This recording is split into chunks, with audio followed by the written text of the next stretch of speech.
Okay, it finally happened. So I knew that I was going to be working on this. This boss is pretty hard. I still don't know if he's as hard as like the Orphan of Kos. I mean, it didn't take me that many attempts. Obviously, he did kill me a lot. I did struggle with him, so he's not easy, but the build I ended up going with here was this Rotten Crystal Greatsword, or Rotten Crystal Sword, and it worked pretty good.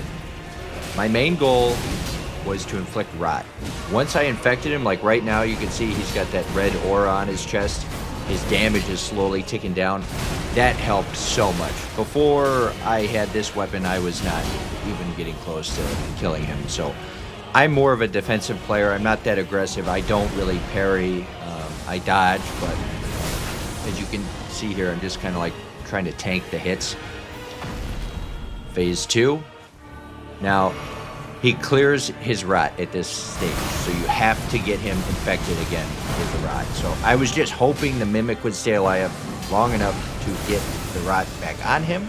And as you can see here, we're actually doing very good. This is like best case scenario where the Mimic has not taken a lot of damage. I was aggressive in the first phase and kept Radahn kind of off of him.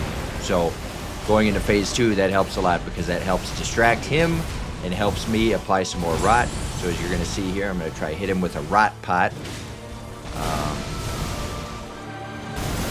Pretty soon we're going to get it ticking away.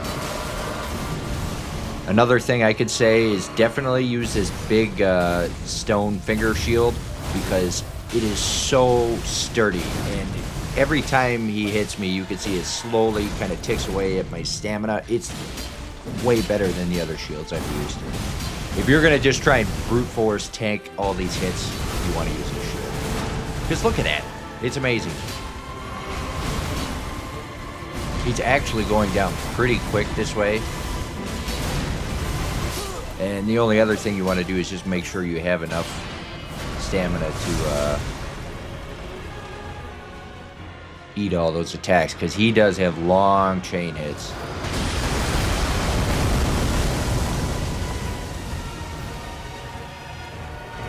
I'm so happy I finally beat this guy. I'm pretty sure I'm never gonna fight this guy again. This is the problem with the newer Souls games. They feel like they have to have these bosses that are absolutely ridiculous, and I just don't think it's really necessary. Like, I guess if you're gonna make a DLC to one of the harder games, fine, but I don't know.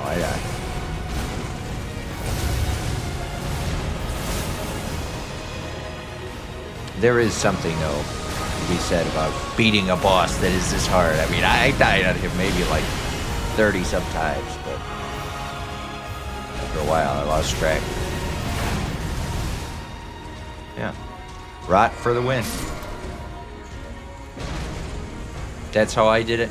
That's how I beat Promised Consort Radahn.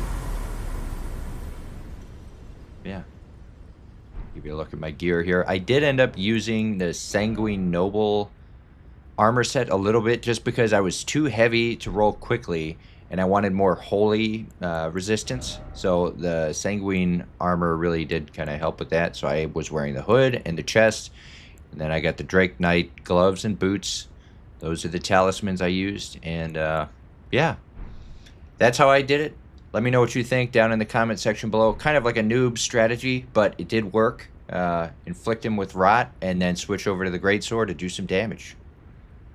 And also, like, this little ending cinematic thing might be one of the coolest things I've seen.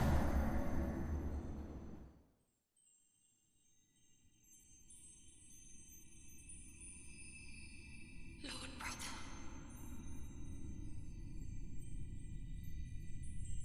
I'm going to be a god.